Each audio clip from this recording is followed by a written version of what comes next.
Hey guys, so in this video, we're going to interview this Greek copywriter and he's going to walk us through how he landed this four-figure client within a few days. So, Jim, welcome. Hello, How you hello, doing? Orestes. Thank you very much for the invitation. How you doing, man? Where are you from? I'm from Thessaloniki, Greece, man. It's like second biggest city in Greece, and I'm doing very well today. Just woke up a bit later, but just did some client work, and yeah, it's going pretty Client well. work, bro. That sounds like a dream for most copywriters. Client work. Yeah, man. Sounded like a dream, like a few months back. If you take me, like it's really worth it, man. This is what it's all about. A few months back, so can you walk us through what exactly your journey looked like before landing this client?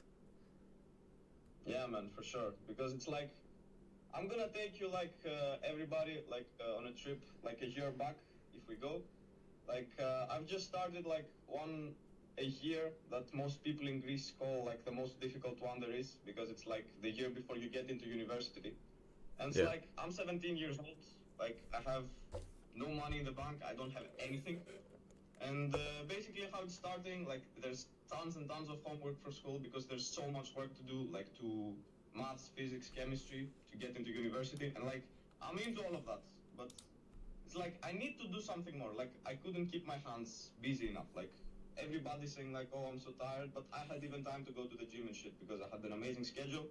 And then like I was No. looking around like how can I make money online because I saw like this is an amazing opportunity, like nobody's talking about this here in my country. And then like I started looking up some random email gadget videos. Like I was thinking about buying Educate with a friend of mine, like the flagship course by Iman Gaji. But man, like soon enough I realized that it's like $1,000 for something that you can find basically for free online. And like inside the course, I remember finding like scrolling through the sales page. I remember seeing something about like SMMA and shit, but like SMMA was way too saturated. And then I saw something called copywriting, which I was like, what the fuck is that? Like, that seems interesting. Which I thought for a moment was like literally copy pasting words and then just like proofreading documents, which was not the case, unfortunately. As if you're watching this video, I think you know by now. How you can And write four line then I just how you can write 4-line emails to make 10K a month. That's what the oh gurus yeah, say. some random Type 4D videos like that. Yeah. Some scam. Yeah, go on.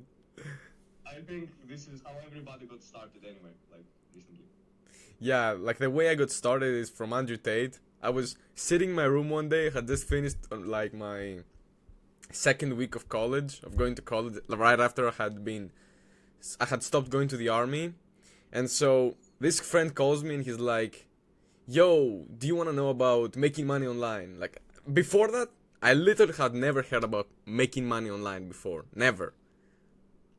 And he tells me about copywriting. I'm like, bro, I suck at writing. What do you mean? And so I joined Andrew Tate's thing, and the rest is history. So what about you? How did you start writing copy? Like I clearly remember like the first day actually got into like what is this thing called copywriting. I remember like I wrote in my journal like day one, which was like 14th of November. I still remember the date, and like it was like I just started watching a random 4-hour copywriting course by Tyson 4D basically to just get into the basics.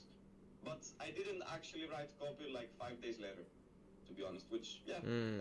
don't delay writing copy. Like actually writing and actively doing things is the best way to improve at anything. So yeah. Mm. Okay, so you watched that video 4 days in, and when did you start outreaching? How did that look like? I actually started outreaching like a month later, which was way later than it actually should have been because like I wanted to set up an Instagram account, which I did. Now it has like 900 followers. Like I grew it within like 8 months. It is now just 900 followers in such a short amount with personal branding. And yeah, just started sending like some terrible emails. Like if I find them, I'm going to like send them to Orestes so he can show them to you. But it was like terrible. Like I can't even describe you. Like such a long paragraph of like text. Like I can do this for you. I can do this for you, bro. Yeah. Nobody even replied. Oh my Nobody god, even bro. replied. But I didn't actually know of like many good methods. Like I just recorded some looms. I got in front of a camera and started recording, which was amazing training. But yeah, outreach was very slow in the beginning. But yeah. Yeah, speaking of outreach, what would be one thing you would do differently if you were to go back and tell yourself one piece of advice? Like, what's the one thing you would tell? What's the secret? Be conversational and just like actually talk to the person that you're about to speak, because I have never booked any client that I didn't speak with in advance, not one. How many sales calls have you booked so far? Do you remember?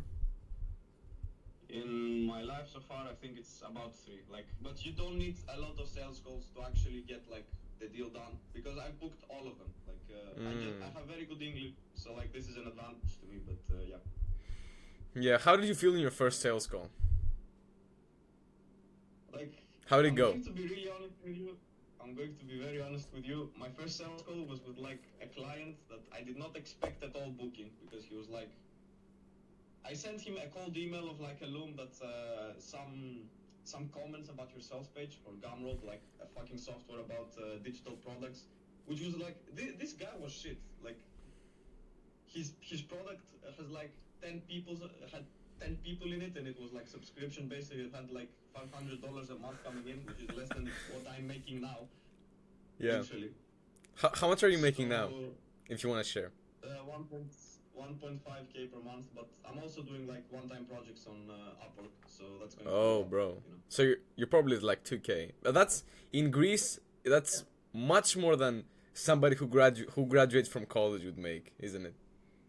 Bro, yeah, because I also attend college nowadays, and I think like some people are going to wait 10 years to make the kind of money that I'm making now. Like, I feel so fucking blessed.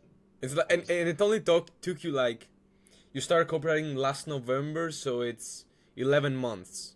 11 months, you're making more than this. But probably in the beginning, you weren't taking the right action. You were doing BS, you were taking advice from these gurus, you were doing the wrong stuff.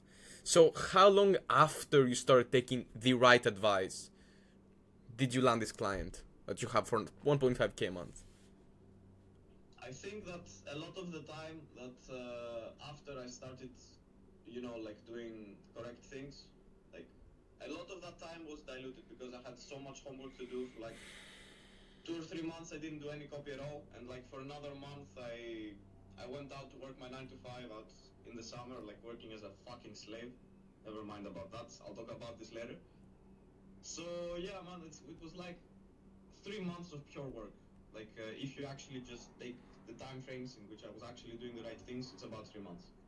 So you think if somebody takes the right action for 3 months, they're going to land a four-figure client? If you're in there every day consistently and you're actively improving, you're not just thinking, you're thinking and improving at the same time, like you're doing things, then yeah, I think 3 months is a good time frame. What's the best way to improve though? I think to be 100% all the time, like it's going to sound a bit like weird and like kind of sideways, but if you just don't do anything on TikTok and just quit cheap dopamine, your brain will know what to do instantly, because like the ambition is going to be there. You're going to find the right things and you're going to do them by yourself. Like you don't need to think about it too much. Bro, that's insane. It's like, why did Alexander the Great conquer the world? Like, did he have any fucking cheap dopamine stuff? Was he watching TikTok? Like, would he probably conquer the world if TikTok was a thing? Probably not, bro. Like, probably not. 99% of the people I see like in college that I meet every day, like 99% of them aren't aware of what is happening to them. Like I tell it to them and it's like, yeah, but it's not so serious. But they're not really aware of it. And this is like what's killing most people's ambition, because the more you get dopamine, the more comfortable you feel. But you shouldn't really be feeling comfortable. Like this is what kills you, literally. Kills all kinds of ambition. Bro, it's crazy to me that people will leave their ambitions and all this stuff to watch TikTok, to watch porn, to eat junk food, instead of just taking action on the right things and escaping the matrix. Yeah, it's like when you do the dopamine, there's like a matrix inside of your head, because it's like you know that you need to do more things, but when you do dopamine, the dopamine like draws you and it holds you from actually thinking about these things. It's like you go into a different world from the one that you're actually living in, and this is what's killing the ambition. What about phone addiction? Like checking Instagram every 5 minutes. Like this is a habit that needs to go out. Like every time I do a deep work schedule, I put my phone on flight mode and I like put it inside a drawer so I can't even see it, because seeing it, like I've read this in a book called Atomic Habits. Everybody should read this. I don't know what you're doing if you're not. Like as soon as you see the phone, like a warning comes to your brain that if you do this, you need to check it immediately. Like a signal gets sent to your brain immediately, so you don't even need to see the phone to actually like be productive, you know. Yeah, like the temptation, the cue. I think he called it Q in Atomic Habits. Yeah. That was the first book I ever read. That was actually no. Man. The first book I ever read about self-improvement was 12 Rules of Life from Jordan Peterson. I think that's the second or third book. Game changer, bro. Like if you haven't read it, you gotta read this. Yeah, I don't know what you're doing actually, because it's like it also got me into university. It also got me to where I am right now. So it's very important. Speaking of books, do you read copywriting books? How do you get your, how do you improve at copy? Like how do you learn more things? You know. Basically, the most active things I learned were from you, to be honest. About copywriting, but I think it's very important to get into the psychology of copy, because like I like to read books before I sleep every night, because it's much higher quality when you read instead of like if you're on the phone right before. What type of books do you read? Like more like on marketing, or like on general side, like human psychology and shit. Human psychology, yeah, psychology, bro, is what marketing essentially is psychology. If you really think about it, it's shifting beliefs. It's all this stuff. Yeah, man. Exactly. Because like you need to know what's happening within to actually like influence people. So like one very good book that I read was Start With Why. So with why? What does it talk about? Haven't heard about it. It's like more about that people need to believe in something concrete in order to actually like be paying clients to this and be willing to pay a premium. So let me give you an example. What is something that you're very passionate about? Fighting. And what about your fighting equipment? What about your gloves, let's say? What do you mean? How much do they cost? Like they have to be like the best in the market, right? Yeah, I bought some gloves the other day. It was probably the most expensive gloves that I saw. I'm not gonna lie. Yeah, so it's like, are they the best value for money? Yes. No, they're like the most expensive, but they're not. Oh yeah. Sure. Yeah. If it's the best value, probably, I don't know. Yeah. But it's like the iPhone, bro. It's like the iPhone. You pay such crazy rates. Is it the best value? I don't know. Am I brainwashed? Yes. No, it's not that you're brainwashed. It's exactly what it says in the book. It's because it's something that you're very passionate about. It responds to the limbic brain. It's like the thing that's responsible for emotions. So exactly because of this, you're willing to pay a premium because of the feeling that it gives you, not because of the value for money. But if you're looking to buy something like PC parts, you're going to find the best value for money because you don't give a shit. Oh yeah, bro. Wow. That's a good. You understand? Yeah, that's good. That's a good lesson actually. Apply this to your marketing. Yeah. You watching this. Bro. Yeah, basically because it's like the more you respond to something and the more something feels important to you, the more you don't give a fuck about it, because that's how it is. It's also because your emotion is attached, yeah. Yeah. So like there needs to be the why, which is basically the why is like the reason, the top, like fighting, like it's part of your culture, it's like literally a part of your identity, you feel like. Then is the how, which is like how are you going to do the marketing, how are you going to do like the strategies, how will you distribute your products, and then is the what, which is like the most concrete things, which is like the price and the value for money. So like all three parts need to be intact in order to have a very successful product. Yeah. So you can appeal to all areas of people, whether they're passionate about you or whether they're not. Yeah.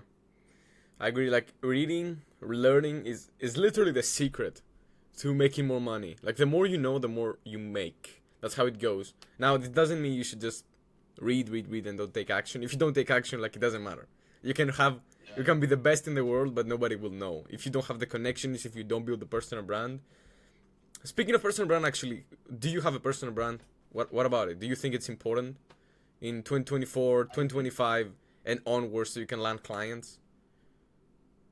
I think, like, basically because I've done my Instagram running only. Like now I'm working on doing like Facebook and LinkedIn based on some ebooks that you have inside the mentorship, which are insane value. Like I can't even describe the value that they have inside. And like I've only done Instagram, and in my experience, like Instagram so far, it's very important in terms of like having like many followers, having an amazing profile picture and shit. This is very good for like getting replies in Instagram. So yeah, because you actually need to talk to the prospects and they need to reply to you first. This is the most important part. So yeah. Why is that important? Because if you're not conversational and you don't actually speak to the prospect, I think the chances of like closings, they go down by 10 times, you know. If you don't actually speak to the prospect. Yeah. Experience so far, that's how it is. What's one thing you would tell to the average copywriter watching this? Like he hasn't got any clients yet. Maybe he has landed some clients which are crappy. They don't pay him or her the amount of money they want to make. What's one thing you would tell them to become more conversational so they can actually get the replies, get the client on a sales call, pitch the client? What would you do? If you were to sum up everything in a nutshell. Sorry, what? If you were to sum up everything in a nutshell. In a nutshell, basically, speak and don't think about the sales call. That's all. Speak without talking about the sales call. Can you elaborate a little bit on that? I think it'll be very valuable. I said in a nutshell. That's why I said it like in such a small amount of words. But basically, the more you think about something, the less good and natural you become towards achieving it. So don't think about this and just like be in the moment and actually have a good conversation. Because if it's like a prospect you're actually interested, you're working with, like you're going to speak with him a lot or them, I don't know. So better get used to that and actually build a good relationship, because a good relationship is also going to get you more money in the long term. So. Bro, that's also true. Like you see these copywriters who are trying to find the best outreach method. They're trying to write copy. They're trying to do all of this crap. They're so scared before getting on a sales call. And it's like I feel like the one thing that keeps most copywriters from landing clients isn't their copy, isn't their outreach, isn't their mindset, isn't their country, whatever. We're both from Greece. It's like we're not native English speakers. I feel like the one thing keeping them is their communication skills and how they interact with people. Do you agree with this? Yeah, absolutely, 100%. Because also, like, ever since I've started copywriting, I have seen a massive difference in how naturally I can speak to people nowadays, and like how I can communicate everything. So this definitely plays a huge part, because you also need to become like a better people's person in order to become a better copywriter, much better. This is the direct correlation that exists with confidence, because like if you're 5 out of 10 confidence, you're going to have maximum 5 out of 10 personality. This is how it goes. Like this is the cap, the potential. That's a good lesson, bro. The average copywriter watching this should be taking notes right now, and I don't mean average in a bad way. They should be taking notes. They should watch this 5 times. How do you become a better communicator? How do you become a better people's person? How did you call it? Basically, you need to, whatever you do, actively work and always review. Like, see what you do out of every like 100 texts that you send. Because I've sent like over 500 emails manually, like ever since I've become a copywriter. Wow. Must be larger than 500. Like, see what works, see what gets people to reply to you, whether that is in Instagram, whether that is in emails, whether it is, I don't care. Like, see what replies you get back, then put a lot of effort into those things, and then just re-review again. Like, do this shit all over again, and like, you see what works, you see what doesn't, and then like, your brain does these things automatically. You don't even need to worry about this too much, because the more you worry about how you do something, the less you do. Yeah, so you're basically saying, see what works, do more of what works, do less of what doesn't work. Exactly, and then the brain does everything for you. Like, I haven't actually focused to become a better people's person. I focused on becoming a better copywriter, and that's how I became a better people's person. Has copywriting, other than what you're saying right now, how has copywriting changed your life? in general? Basic, man, because I'm an extremely competitive person. I'm, yeah, like, I always want to be the best. Like, I'm always thinking about how can I do something better? How can I have a purpose? How can I always be doing something? Because I'm just like that by nature. Like, I can't change that. And if you're not that kind of person, it's not your fault. You just have to work with what works for you, really. Like, I've always had a voice in my head telling me, like, this guy's better than you. Like, this guy is a better student than you. This guy makes more money at a younger age. Like, I've always had that inside me. Now I don't have that. Like, this voice has finally shut the fuck up. This is my biggest, like, relief. Wow, that's probably the hardest, bro, because I used to struggle with limiting beliefs, with self-sabotage too, and I've realized that it all stems from identity, and that's why I hired this identity coach I told you about, to come teach some things in the mentorship in Friday. And so, what do you feel like is the one thing you changed that helped you switch this mindset to go from having these limiting beliefs to actually being confident and competitive? What did you change? Doing things. Because the longer you think about something, the more the results don't convert. Like, because if you think like I'm not good enough, like this belief is going to enforce itself. But if you actually sit down and do things, these thoughts won't repeat themselves inside your mind, you know. Yeah, it's like, And by doing things, you also like prove yourself wrong. Like you're not that guy anymore. You're actually doing the work now, you know. yeah, it's like you have two different seeds. One seed is positive thinking. The other seed is negative thinking. And whichever you think of most, this is what you're watering, and it grows. So the more you think about that thing, the more that thing grows, and the less you think about that thing, the more it like starves. That's how it goes. Yeah. For example, when I started, my mind was like 95% limiting beliefs, 5% positive thinking after watching an Andrew Tate video or something. And now it's the complete opposite. Like, I barely have any. Like, of course, I have limiting beliefs. Everybody has. Like, the gurus who tell you they don't, the gurus who take pictures on the jets and try to become, to appear as this millionaire who has no problems. They're probably the ones who have the biggest problems. Just so you know. Yeah, yeah. Like I also hate like this new money aesthetic because like they've all seen like it's all the same. It all stems like from Andrew Tate and shit. Like and nobody's original anymore. Like I hate all this personally. What do you hate about it?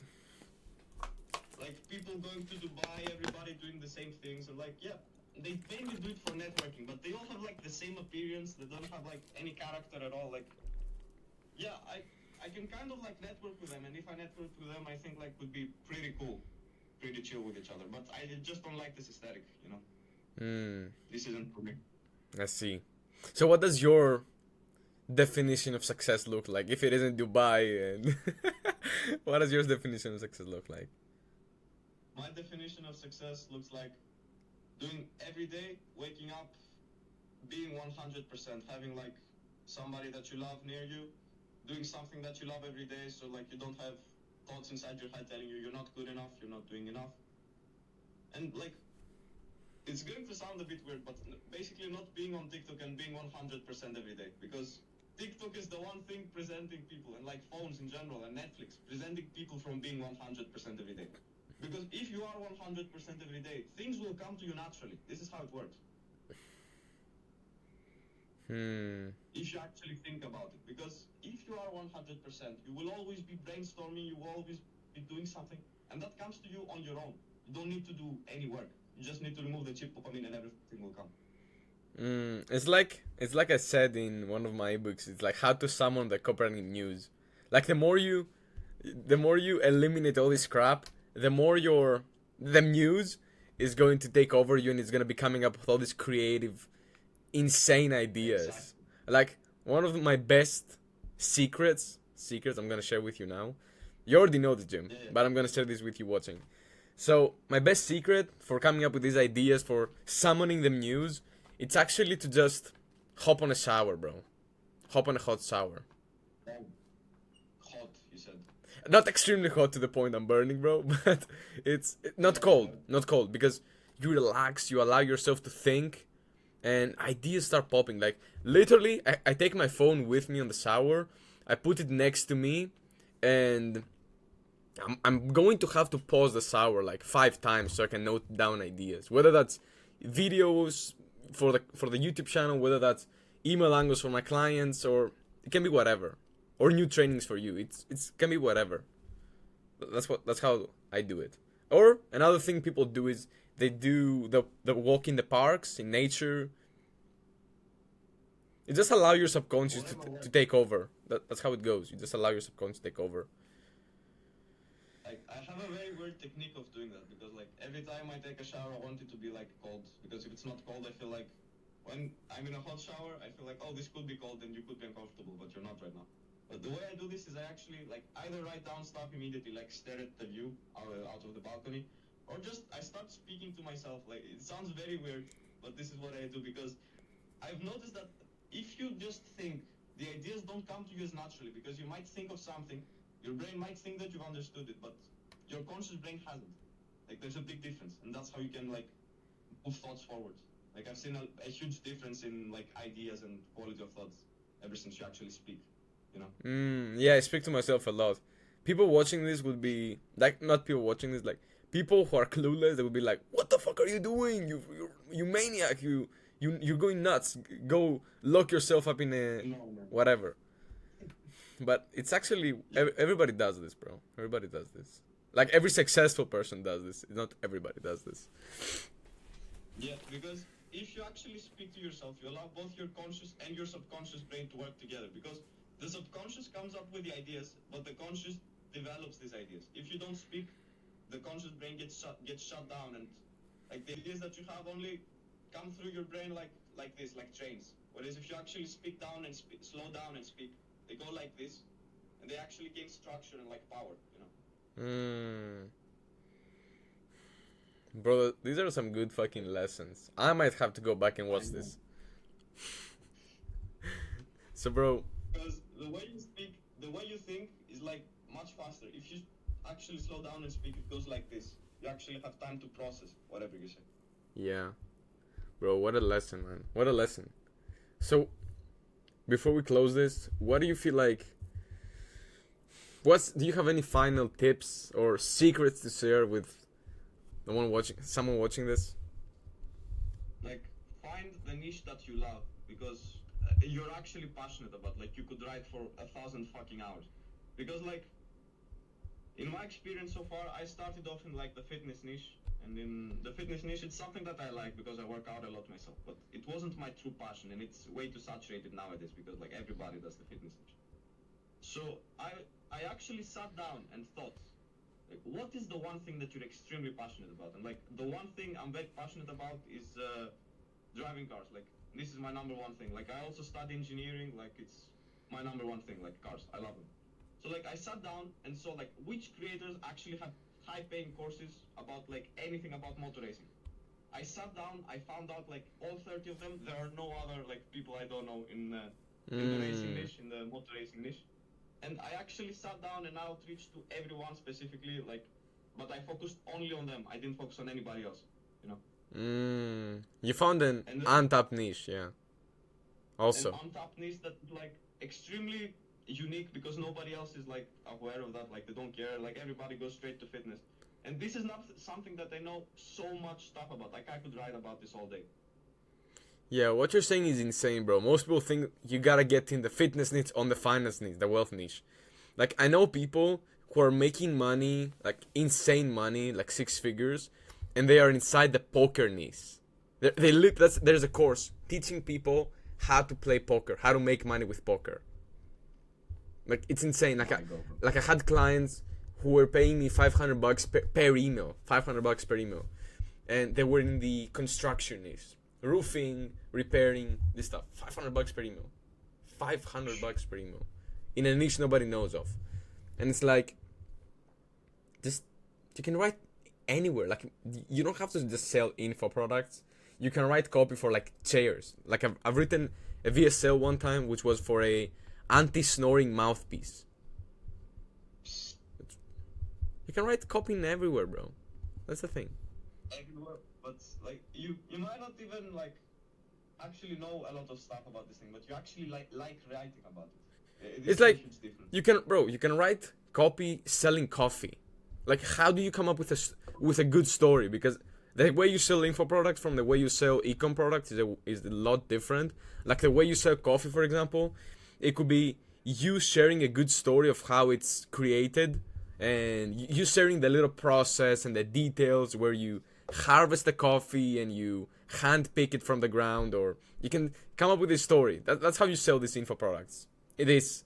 To create like the positive idea in your prospect's head, like this is all it is about, really. Yeah, I remember one time I was with my dad. We had gone to this coffee shop, and there was this dude who was the owner of the store, and he was basically telling us the entire story of how he makes his coffee. Like he lets it, I don't know the word in English, but he basically lets it marinate for like a few days, and then he brews it, and then he does this, and then he does that. And at the time I was like, why are you sharing me this story, bro? I don't care.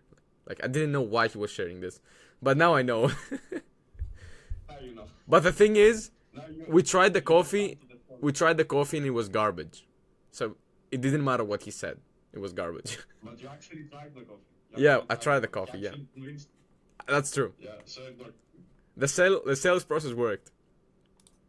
So yeah, man. Even if you like, what price he's selling it, you still bought, you know? Yeah, I think it was pretty expensive too. It was like $5, and normal coffee here is Wow. $2. Normal coffee. When you take it Like- takeout. Yeah, yeah. And like one more thing, sorry, Yeah. about coffee, like another idea, you can write shit about productivity because coffee is a huge part of my day. Like you can do so many more things by drinking coffee than without. So Bro, you can it's also like look at it any way that you want. You can look at it any way that you want, and this is how copy should be. bro, you can. It's insane. Like once you learn marketing, once you learn copy, once you learn sales, you can sell everything, bro. Anything. Like this coffee, you can present it as, I don't know, it boosts your testosterone, and then your testosterone gets you the muscle, and then the muscle gets you the girls, and then the girls get you this. It's like you can say whatever the fuck you want, bro. You can say whatever the fuck you want. The untapped productivity market that is presented by coffee. Some shit like that. Yeah, some unique mechanism. Yeah, that's insane, bro. Unique mechanism already. Yeah, man. Any final words, bro? Any final words? Just do what you love, boys. Like, don't force yourself to write if you don't feel like it, because it's not gonna feel good at all. And find a good schedule and quit TikTok. This is it. Fine, man. Bro, we'll be seeing your journey very closely. Thank you, man. Thank you. It was so good to see you, man. Talk to you very soon. Yeah, man. You too. I will also see you in 3.5 hours on the Superstack mentorship coaching call. So I don't know what you're doing if you're not over there. Insane value every day. See you soon, brother. See you in 3 hours. For you watching See this, you soon. I don't know where I'm gonna see you. I hope to see you inside soon. And talk soon, bro. Hope to see you inside soon. Looking forward to meeting you. Peace, brother.